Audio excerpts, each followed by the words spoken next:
শুধু পড়াশোনার ক্ষেত্রেই 100% নম্বর পাওয়াটা গুরুত্বপূর্ণ নয়, ছেলেমেয়েদের সার্বিক বিকাশ গুরুত্বপূর্ণ। তাই ছেলেমেয়েদের সার্বিক বিকাশের জন্য শিক্ষা দিয়ে গড়ে তুলতে হবে, কারণ তাদের কাছেই দেশের ভবিষ্যৎ। বুধবার হাপানিয়াস্থিত চিরসাথী সংঘে আয়োজিত শিশু উৎসবে বক্তব্য রাখতে গিয়ে অভিভাবকদের উদ্দেশ্যে এই কথা বললেন মুখ্যমন্ত্রী ডক্টর মানিক সাহা। তিনি প্রদীপ প্রজ্বলন করে শিশু উৎসবের শুভ উদ্বোধন করে আরও বলেন, ছেলেমেয়েদের মধ্যে থেকে আমিত্ব বের করে আনতে হবে, তাকে সবাইকে নিয়ে চলতে হবে বলে শিক্ষা দিয়ে তুলতে হবে, তাহলে সমাজের চেহারা বদলে যাবে। মুখ্যমন্ত্রীর অভিভাবকদের উদ্দেশ্যে আরও বলেন, ছেলেমেয়েদের মধ্যে দেশাত্মবোধ জাগ্রত করতে হবে, পরিবারের সংস্কার দিয়ে তাকে বড় করে তুলতে হবে। মুখ্যমন্ত্রী বলেন, দীর্ঘ 500 বছর যে সংস্কৃতি লুপ্ত হয়ে গিয়েছিল সেটা গত 22শে জানুয়ারি প্রধানমন্ত্রী নরেন্দ্র মোদীর নেতৃত্বে রাম মন্দির প্রতিষ্ঠার মধ্য দিয়ে ফিরে পেয়েছে দেশবাসী। আজকে যারা কিশোর, আমরাও ছিলাম শিশু, কিশোর, কৈশোর, তারপরে যুবক যুবতী,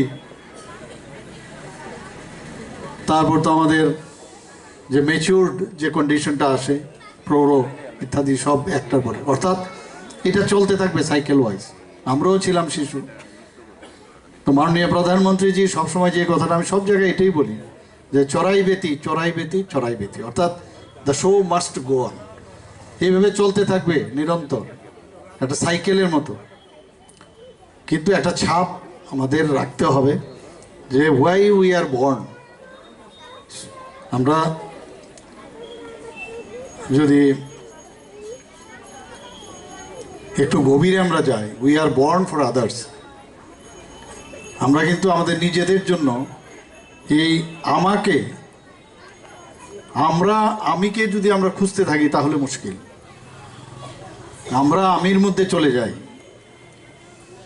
আমরা যদি অন্যদের কথা ভাবি তাহলে সমাজের চেহারাটাই পাল্টে যাবে। আয়োজিত শিশু উৎসবে এদিন শিশুদের উদ্দেশ্যে বিভিন্ন আয়োজন করা হয়। 5 দিন ব্যাপী চলবে শিশু উৎসব। আয়োজিত অনুষ্ঠানে এদিন উপস্থিত ছিলেন স্থানীয় বিধায়িকা মীনা রানী সরকার, আগরতলা পৌর নিগমের মেয়র দীপক মজুমদার সহ অন্যান্যরা। Bureau report, news daily Bharat.